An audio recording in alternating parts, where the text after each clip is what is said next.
Bueno, y ahora viene un bloque especial para el cual quiero llamar a nuestro estimado Eduardo Vitán, que ya está acá, que liderará nuestro conversatorio de innovación y sustentabilidad y presentará a los participantes de este panel. Para quienes no conozcan la destacada trayectoria de Eduardo, así como para nuestra audiencia internacional, él es ingeniero civil industrial de la Universidad de Chile, doctor en economía de la Universidad de Boston, académico Facultad de Ingeniería de la Universidad Adolfo Ibáñez, director de Espacio Público, ex ministro de Obras Públicas, ex vicepresidente ejecutivo Corfo, y nos acompaña en calidad de presidente del Club de Innovación y el Hub APTA. Bienvenido, Eduardo, el escenario es tuyo. Muchas gracias, buenos días a este evento que iniciamos en el año 2010 como un espacio de vinculación en el mundo corporativo, universitario, en temas de innovación, el CEO Meeting. Quiero invitar a este panel a Carla Zapata, que ya la conocimos. Bueno, Iván, ya lo tenemos acá. Aldo Cerda. Y tenemos también a Josefa Monge. Josefa no la veo. Ah, ya está la Josefa. Bueno, voy a presentar a cada uno. Bueno, Iván y Carla ya fueron presentados porque hicieron sus presentaciones. Josefa Monge es la presidenta ejecutiva del sistema B. Empresas B. ¿Qué tal? ¿Cómo está Josefa? Y Aldo, con quien he tenido el placer de trabajar muchos años juntos. Aquí está don Aldo. Es vicepresidente ejecutivo de la Bolsa del Clima. Así que tenemos para este panel temas bien variados. Yo me voy a mover para estar sentado acá.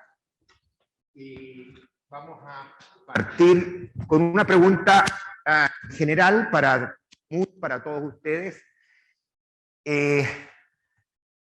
La sustentabilidad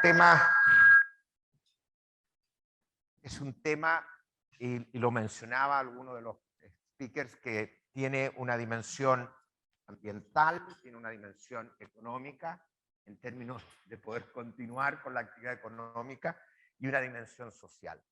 Desde la perspectiva de cada uno de ustedes, me gustaría que ustedes nos plantearan cuál es, en su opinión, el desafío de sustentabilidad principal que enfrenta el país y cuál es la perspectiva de su organización respecto a esos desafíos. Y quisiera partir por acá con don Aldo, que lo tengo a la izquierda.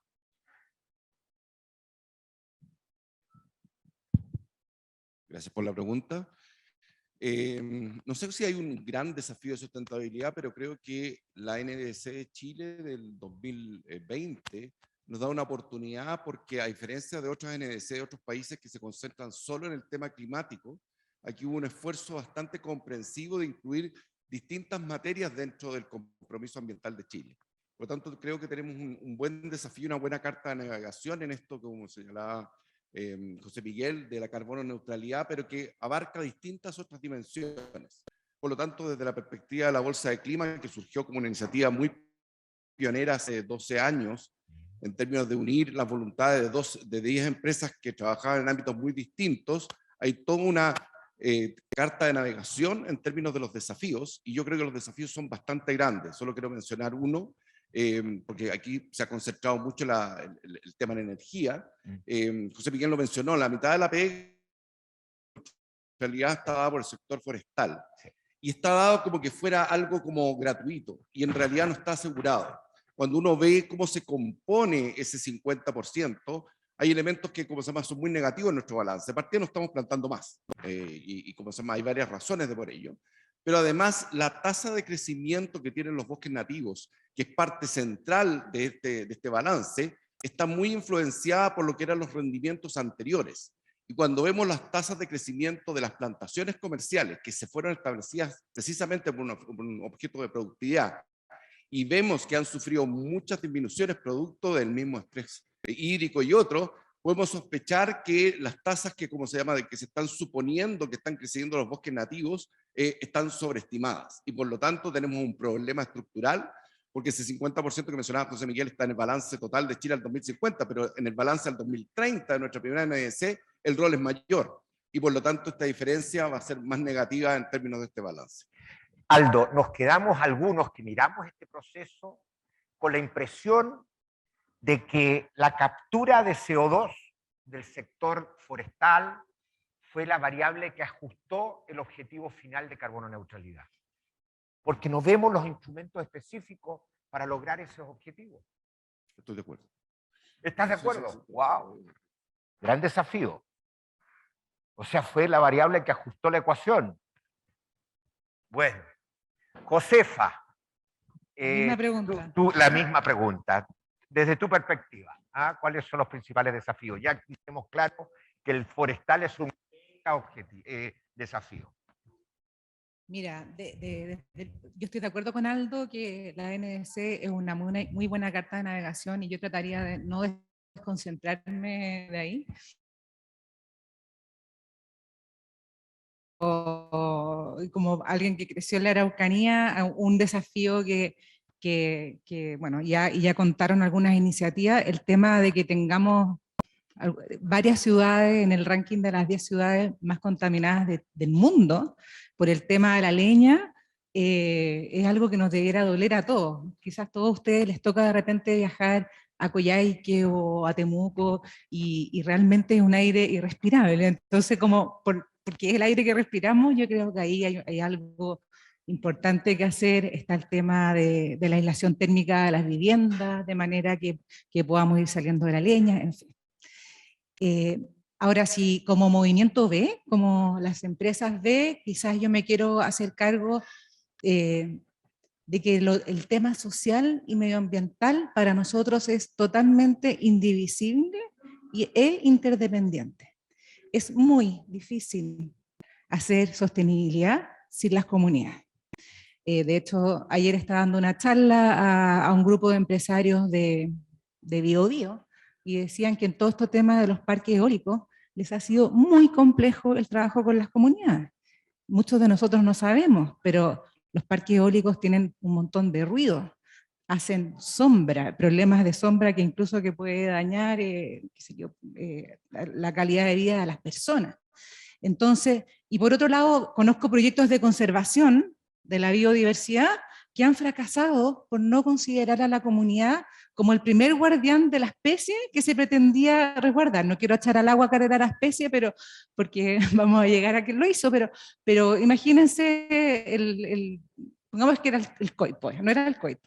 Para cuidar al coipo, cercamos el lugar donde vive el coipo. Y resulta que la comunidad necesitaba llegar a tomar agua con sus animales a ese lugar. El primer guardián es la comunidad. Entonces, desde el sistema B nosotros, ¿qué es lo que medimos? Medimos, por supuesto, un propósito en el corazón del modelo de negocio, pero medimos cómo la empresa se relaciona con los trabajadores, primeramente, como quizás lo más social que tiene la empresa, con la comunidad, cómo la empresa revitaliza o contribuye a la vitalidad económica de las comunidades, con los clientes. A veces no tenemos claro que la sustentabilidad tiene que ver con los clientes. ¿Cómo mi producto mejora la vida de los clientes? ¿Cuáles son los efectos positivos o negativos que tiene mi producto o mi servicio en los clientes? Y por supuesto en el medio ambiente, que está desde el diseño circular hasta la gestión del clima, del agua, del suelo, del aire. Y por supuesto acá con el menos sexy de los componentes, pero no menos importante, que es el gobierno corporativo. El gobierno corporativo como algo que es estos temas, sean materia de directorio y sean no una oficina satelital dentro de la empresa, sino que sean parte del corazón del modelo de negocio. Tú, Josefa, mencionabas el tema de la leña, Carla lo mencionó con mucho énfasis, y hablabas de la interdependencia además entre distintos factores. El tema de la leña es que además el 90% del comercio de leña es ilegal. Y eso está vinculado a la deforestación del bosque nativo, es extracción ilegal de madera. Por lo tanto, además del efecto en la salud, tienes aquí el carbono de corta vida, que tiene un efecto desde el punto de vista climático importante, y de larga vida CO2 al hacer la captura, digamos, sacar bosque nativo ilegalmente. Entonces, está todo vinculado. Ese es uno de los principales problemas ambientales que tenemos y que hemos sido incapaces de resolverlo. Uno diría que se va incluso agudizando el tema de la informalidad. Quizás, bueno, ahí vamos a discutir más de esto. Iván, en tu perspectiva, desde tu organización y personal, ¿cuáles son los principales desafíos de sustentabilidad de la sociedad chilena? A mí me encanta el desafío de la descarbonización. Creo que ahí tenemos, bueno, la verdad es que aquí ha habido presentaciones fantásticas que han mostrado lo que significa este desafío. Me encantaría ver nuestras ciudades menos contaminadas, como la diferencia de fotos que mostró Carla. Esta ciudad en particular sería maravillosa sin esa contaminación. Pero hay un tema que como sector para nosotros es urgente. Yo creo que es la disminución de los recursos hídricos. Yo creo que tenemos que tomar medidas de adaptación ya, si no queremos que llegue un día D a nuestras ciudades. Un día cero. El día cero de Sudáfrica, como el día de cero de Sudáfrica. ¿Ah? No haya que efectuar razonamientos o que no haya agua suficiente. Ahí hay muchísimas medidas que realizar, tanto desde el sector público como del sector privado. Yo creo que es cierto que hay otras cosas que yo creo que son deseables para la sociedad, pero en este caso yo creo que el tema de los recursos hídricos es un tema que no puede esperar. Iván, tú traes a colación un tema que ha sido un sesgo, en mi opinión al menos, en la política sobre el cambio climático. Hemos tenido gran énfasis en los temas de mitigación. Y como decía Erwin, somos el 0,26% de las emisiones globales. Obviamente hay un tema de posicionamiento competitivo a nivel de toda nuestra cadena productiva. Pero ha quedado un poquito rezagado los problemas de adaptación al cambio climático. Y en los estudios internacionales muestran el IPCC, los países del mundo que va a ser más afectado por los temas de adaptación al cambio climático, que es lo que Iván está mencionando, y el tema hídrico es crítico. Ahí necesitamos como rebalancear un poco los objetivos de política pública, no sé si te parece. Sí, no, absolutamente. Hay que tomar una serie de medidas de adaptación. Adaptación. No de mitigación. Sí. O sea, además de las de mitigación. Carla, desde tu perspectiva, ¿cuáles son los principales problemas o desafíos en materia de sustentabilidad? Como fui la última, mira, coincido en todo lo que han dicho, ¿sí? Me identifico mucho contigo, Josefa, porque creo que tenemos que buscarle un rol a veces a nuestra vida también, no solamente profesional y personal. Y particularmente soy una aliada del tema leña. A mí el tema leña me duele mucho por lo que tú comentabas, ¿sí? Pero mira, como país, yo creo que la tenemos claro, ¿sí? Hoy día hablamos de carbono movilidad. Este país, cuando uno ve Latinoamérica y ve los vecinos, de verdad son muy poquitos los que están hablando de electromovilidad, eficiencia energética y carbono neutralidad, y se lo está tomando en serio. Cuando yo hago las comparaciones, porque por empresa me toca ver lo que pasa en los otros países, de verdad Chile ha dado pasos gigantes en materia de tener claridad, en tener un diagnóstico. Pero a mí me hace falta que somos buenos para diagnosticar y malos para ejecutar, ¿sí? Tenemos muchas ideas, tenemos muchas leyes, pero siento que nos falta eso, nos falta ese impulso, ese empuje, la adaptabilidad de la que tú decías. Queremos ser en electromovilidad, yo creo que donde estamos más avanzados porque hay una estrategia clara de hacia dónde vamos. En materia de eficiencia energética hay una ley que está bien escrita, pero tenemos años esperando que salga a operación y no sale. Y no podemos decir a las inmobiliarias, por ejemplo, que implementen edificios con estaciones eléctricas para los autos eléctricos. Entonces, a veces tenemos claridad, nos demoramos en ejecutar y aplazamos todos estos temas de que solamente perjudican al cambio climático. De verdad lean un poco en materia de cambio y Chile puede ser uno de los países más vulnerables. Es cierto lo que tú dices. Por tanto, debiéramos ser los más urgidos en hacerlo. Y eso es lo que a mí a veces me duele, fíjate, porque creo que hay elementos, hoy día hay tecnología, hay estrategia clara, sin embargo, avanzamos como si no tuviéramos ninguna urgencia. ¿Sí? Y solo para darlo de ejemplo, 70% de la contaminación que tenemos aquí es producto de la leña, 70%. ¿Sí? Y tenemos leyes que básicamente lo que hacen es, en Santiago tenemos el plan de descontaminación de Santiago, ¿sí? Por tanto, cuando uno quiere hacer planes de mitigación, en Santiago no se puede hacer porque hay una ley que establece que las viviendas tienen que apagar sus estufas a leña.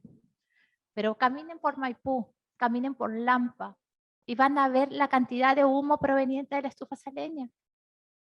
Y no podemos hacer ningún plan de mitigación, tal vez porque las leyes no están bien escritas en ese ámbito. Y nos vamos a Temuco y encontramos el humo de la leña y no hay nada que proteja a la familia de esa leña. Entonces, yo creo que tenemos el problema gigante y no nos estamos haciendo cargo como tenemos que hacer. Ese es un dolor que tengo, que creo que podemos hacer más y no lo hacemos. Ese tema es tremendo. Con Aldo, cuando estábamos en Corfo, tratamos de abordar el tema, ¿te acuerdas tú? Identificamos las ciudades, primero tratando de formalizar ese mercado y exigir más de leña certificada, pero era muy difícil la tarea, ¿eh? Era tremendamente difícil. Sí, yo creo que es difícil, de verdad, pero pasa tal vez por educar al cliente primero, ¿sí? Y yo creo que todavía nos falta avanzar en ese sentido. La gente no sabe lo mal que le hace una leña, como decías tú, ilegal, una leña húmeda. Pero bueno, es un tema gigante como para llevarlo a alguna mesa especial. Erwin y tú tienen un punto en común que dicen lo mejor desde el punto de vista de cambio climático, desde el punto de vista de la eficiencia, de la productividad, son la energía que no se usa. Efectivamente. Y mucha gente viene a Chile y mira y ve que incluso en el sector productivo medidas de gestión bastante obvias para aumentar la eficiencia energética no se realizan. ¿Cuál será el problema? ¿Asimetrías de información? ¿Horizontes muy cortos para evaluar los proyectos? ¿Por qué si son súper rentables esas iniciativas? Es mi diagnóstico por las conversaciones que tengo con muchas empresas, la capacidad de inversión a veces, porque esto requiere inversiones de algunas empresas, ¿sí? Pero yo creo que hoy día hay varias empresas en el mercado que están haciendo modelos de negocio como leasing financiero, que la idea es que todos estos proyectos de eficiencia energética se paguen con los ahorros que se consiguen cuando se implementan estas tecnologías.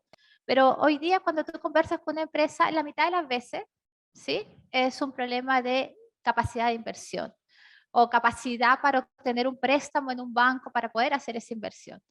Entonces, la mitad de las veces topamos con eso y yo te diría que la otra mitad topamos con la ausencia de un gestor energético en la compañía, ¿vale?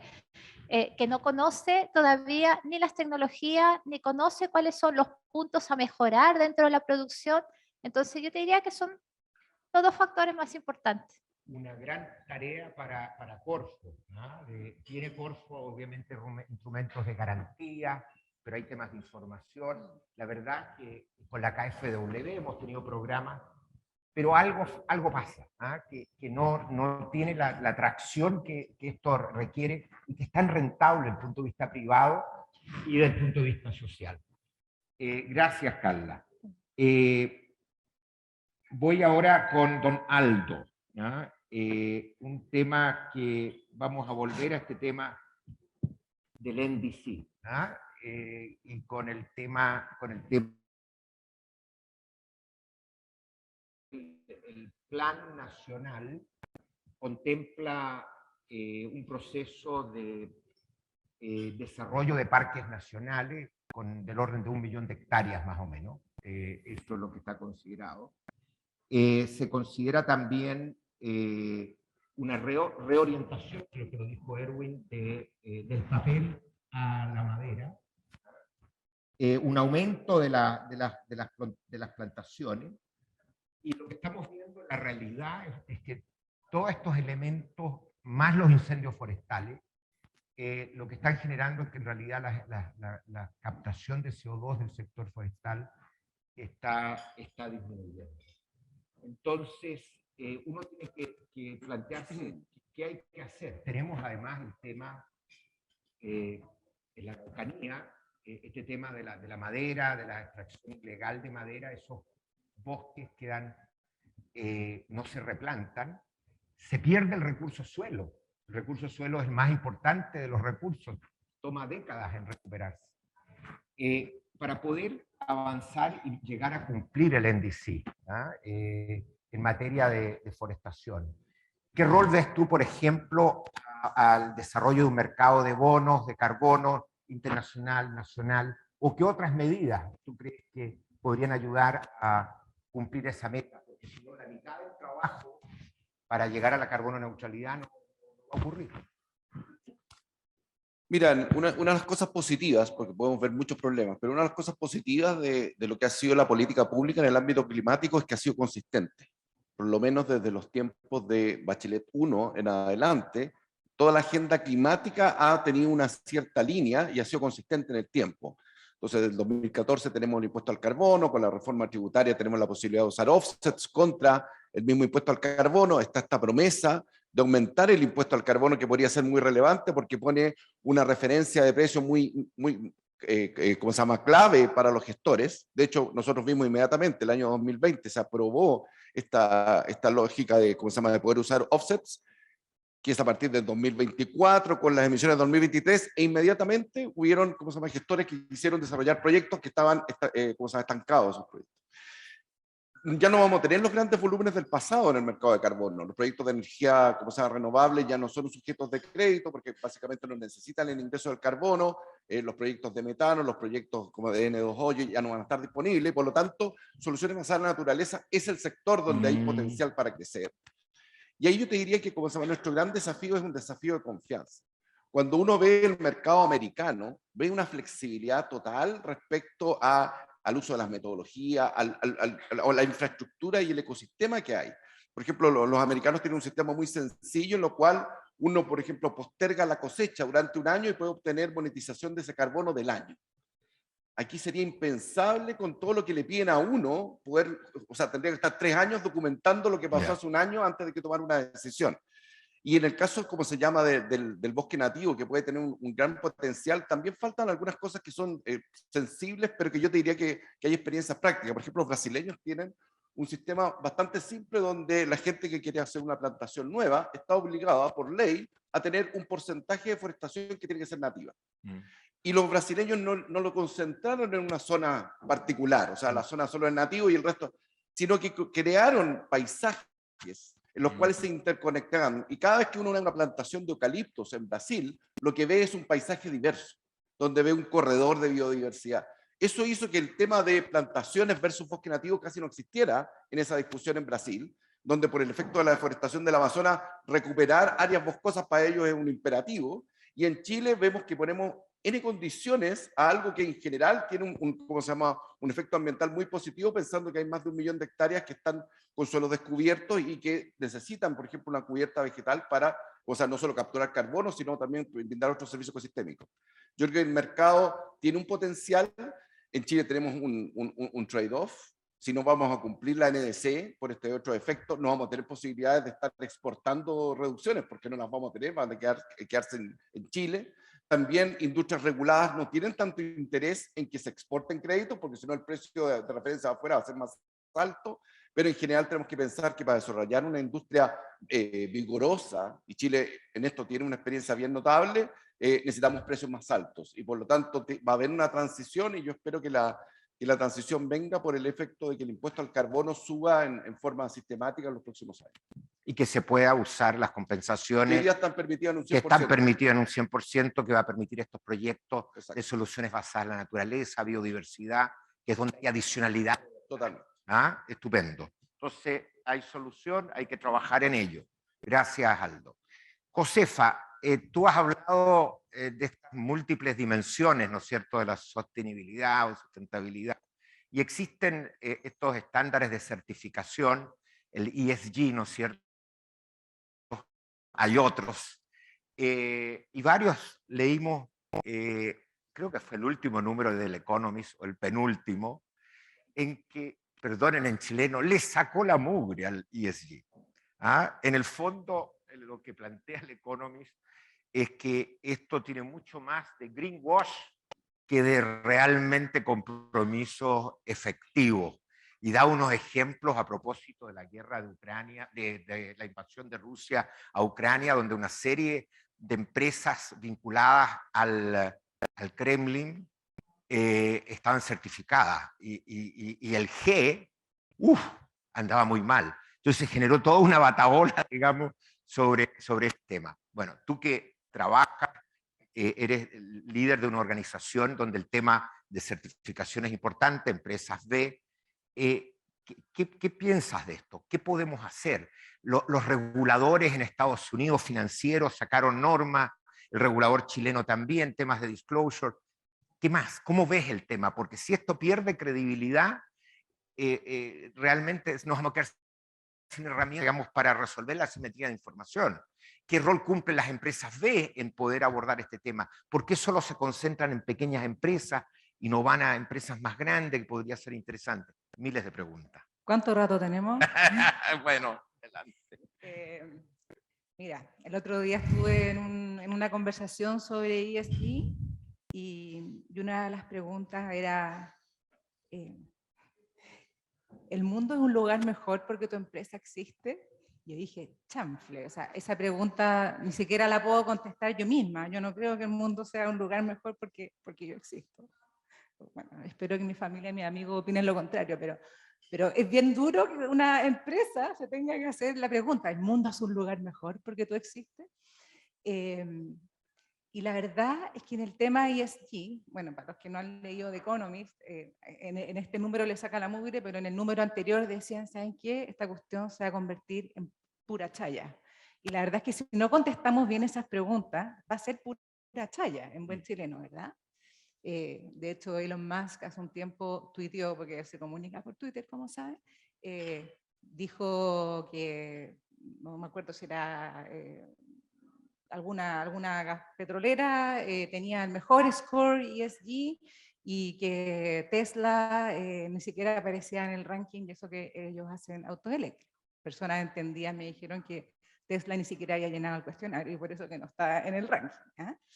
Entonces, acá, bueno, hay harta polémica. Lo que sí está claro hoy en día, voy a partir por lo que sí está claro, vamos a ir a lo que no está claro, es que el mundo financiero está reconociendo que aquellas empresas que gestionan y pueden demostrar correctamente sus temas sociales y ambientales, no sabemos si son más rentables, pero al menos deberían ser menos riesgosas. Y por lo tanto pueden acceder a productos financieros, llámense créditos, seguros, etcétera, a tasas o precios más convenientes. Eso es como el piso. Y la verdad es que tiene todo el sentido del mundo. Una empresa con un pasivo ambiental, evidentemente, o con un mal manejo ambiental, obvio que eso va a repercutir en el precio de la empresa y en su riesgo. Lo mismo una empresa con un mal gobierno corporativo, bueno, para que hablemos de todos los escándalos que han tenido su origen en el gobierno corporativo. Y en los temas, sociales y de comunidad, la misma cosa. Eso es lo que al menos a mí me tiene convencida, que el ESG es solamente un tema de riesgo de un activo, ¿ya? No confundir con el impacto. Nosotros desde las empresas B lo que tratamos de hacer, es casi como la pregunta al principio, nuestra bajada es mejores empresas para el mundo, pero lo que nosotros buscamos es hacer impacto ambiental, social y económico. Y la diferencia entre medir un activo por su riesgo ambiental, social y de gobierno corporativo y tratar en forma intencionada, digamos, de hacer impacto positivo es un poco distinto.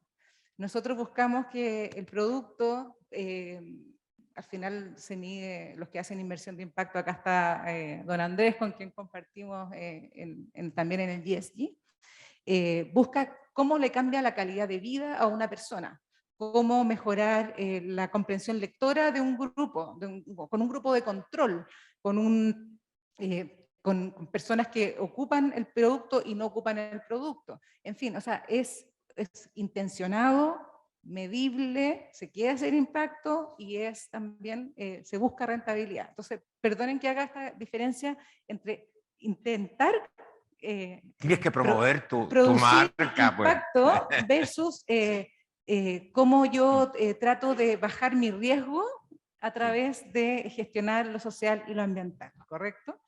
Ahora, ¿cómo lo hacemos en las empresas B?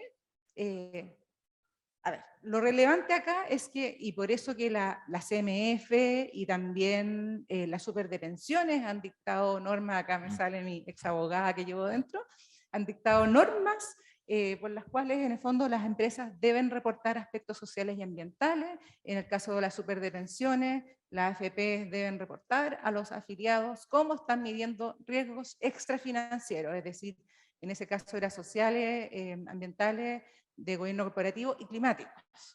Entonces, es bien interesante que ya el regulador, porque el regulador, y en el caso de la CMF, bien claro, regula para los inversionistas. La CMF cambió su norma porque para los inversionistas empezó a ser relevante cómo las empresas gestionan lo social y lo ambiental.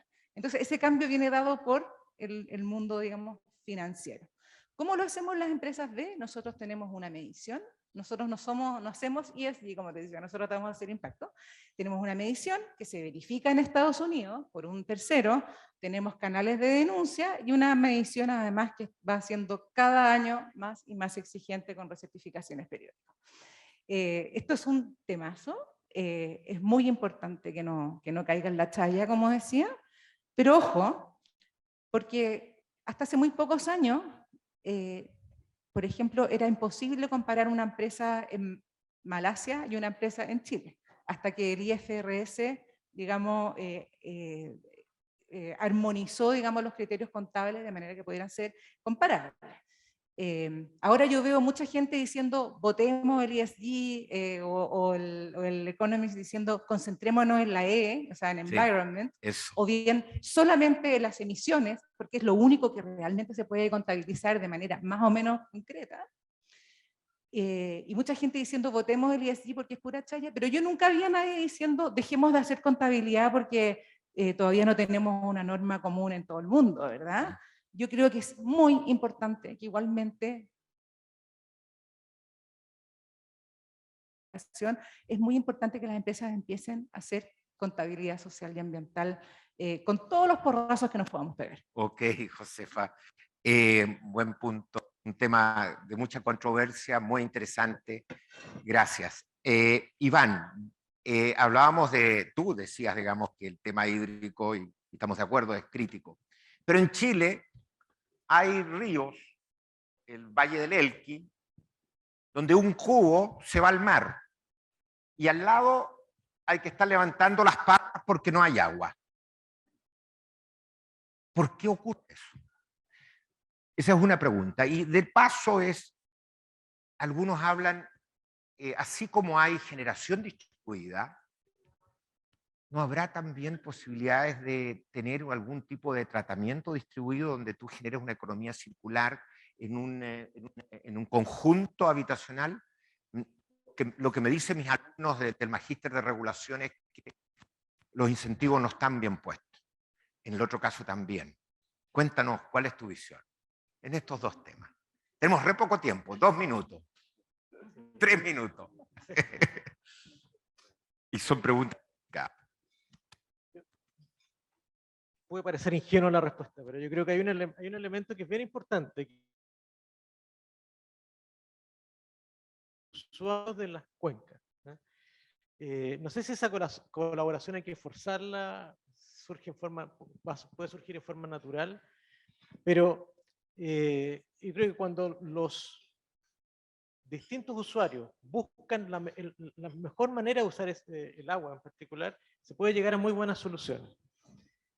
Nosotros tenemos un ejemplo muy cercano, que es en el río Maipo, en que para enfrentar la sequía se hizo un acuerdo con las 7 asociaciones de canalistas, con las empresas hidroeléctricas que generan en el río Maipo, a lo mejor no son muy conocidas, pero existen, y bueno, y Aguas Andinas, y esa colaboración permitió priorizar los usos, hacer más eficientes los usos y garantizar el consumo humano.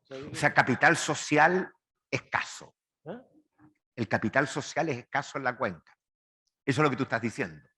Allá, en el norte. Probablemente, sí. O sea, nosotros nos comparamos, la verdad es que vemos que otras cuencas incluso terminan con intervenciones de la DGA, porque Sí. no logran ponerse de acuerdo. Sí.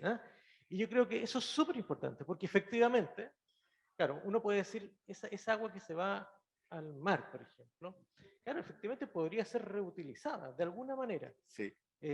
Una manera, si es agua tratada ya, lo ideal es poder llegar a acuerdos de intercambio, de manera porque probablemente eso es lo más barato, lo más económicamente que tiene más sentido. Pero ese nivel de acuerdo yo creo que es particularmente importante. También hay algunas restricciones, pero yo creo que las restricciones no son tantas. Derecho a propiedad no asignado, no claro. Es que depende, porque, a ver. Volviendo a Coase, premio Nobel, que dice si la externalidad no están los derechos de propiedad. Sí, bueno, tú sabes que cuál es la posición que yo voy a tener respecto sobre la propiedad de esas aguas, pero en lo que no cabe duda es que esas aguas, mientras están hay oficios al respecto, mientras están en las instalaciones se pueden reutilizar para el propio servicio. El punto es si esas aguas pueden ser utilizadas para otros fines y cuál es el mejor fin para eso. Creo que ahí, la verdad es que hay harto que hacer. Hay un gran tema para la política pública. Sí. Quiero darle una... Muy largo yo. Voy a sacar tu área de confort, Carla. Pero te voy a llevar a un área que sí tiene que ver con tu compañía. Para los que llamamos el tema de descarbonización, tú con mucho orgullo hablabas, ¿no es cierto?, que la última central de carbón sale en septiembre. Yo digo, ¿cuál es el negocio para el país? Sacar centrales que tienen un costo marginal, hoy ya más caro, 70, 60 dólares, pero normalmente 40 dólares, 35 dólares, menos. Y reemplazarlas por motores diésel a 250 dólares el megawatt hora. ¿En este negocio estamos? Nosotros no. No es la culpa, perdón. El tema es política pública. El tema fundamentalmente, pero hay que decirlo, ¿sabes? Nadie dice estas cosas.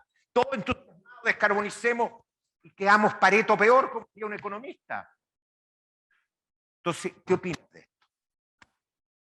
La intermitencia, problemas de seguridad, etcétera, hay que abordarlo y no lo abordamos. Mira, yo creo que hay varias aristas en este tema, pero yo creo que no hay que renunciar al hecho de que sí o sí tenemos que apagar las centrales a carbón, ¿sí? Y yo creo que en eso estamos todas las empresas generadoras y eso es bueno como país. Ahora, ¿hay energía que reemplazar? Hay energía que reemplazar. Desafortunadamente, apagamos energía a carbón, pero no teníamos el plan B terminado. ¿Sí? Y el plan B terminado era poder tener más plantas solares, estoy hablando a nivel país, más eólico, ojalá todo en base a energía renovable. Almacenamiento. Almacenamiento, que es algo que poco hablamos, pero la cantidad de oportunidades que nos va a traer en los próximos 5 años también va a ser importante, ¿sí? Por tanto, yo creo que al no tener ese plan B, efectivamente hoy el diésel se volvió un negocio para algunos. Déjame decir, porque he tenido algunos clientes que lo que quieren es poner algunas centrales a diésel para poder tener el caso de que al no haber carbón tengan que encender diésel. Un mal necesario parece, ¿sí? Espero que sea de corto plazo, porque si no esto no es sostenible, porque apagar centrales a carbón para que encendamos más diésel, la verdad, no hay ningún negocio ahí, ¿vale? Este tema de que las empresas generadoras indiquen que efectivamente hay 23.000 millones, yo creo que efectivamente son muchas las que quieren invertir y afortunadamente en ese sentido hay mucho capital extranjero que quiere seguir ingresando. Si para qué no vamos a mentir, Chile es de los principales países que mejor radiación tiene, por tanto hacer energía solar aquí es un negocio rentable, ¿sí? Incluso a los precios que tú ponías antes, efectivamente 34.5, yo creo que hay una situación coyuntural país que nos ha llevado a que en vez de adjudicar 5 teras, adjudicamos los 0,7 que hablaban antes. Pero saliendo de esta incertidumbre que esperamos pronto se acabe, seguramente vamos a poder recuperar esos 4 teras que nos faltan asignar. Pero además, después de la generación, tenemos la red de transmisión adecuada para transportar. Eso es Hoy otro día tema. hay mucha energía solar que se Vertimiento. pierde en el norte. O sea, hay energía solar costo cero que no la podemos traer al centro del país. Aumentó 60% ¿Sí? el vertimiento de energía en el norte. Efectivamente, entonces hay varios problemas que resolver a la vez, ¿sí? Pero de verdad creo que si no empezamos a pagar el carbón, no nos vamos a creer nunca como país, que es algo que tenemos que hacer sí o sí. Acelerar el plan B entonces. Hay que acelerar el plan B, efectivamente. No puede haber plan A sin tener bien implementado Así el plan B. así es. Ya.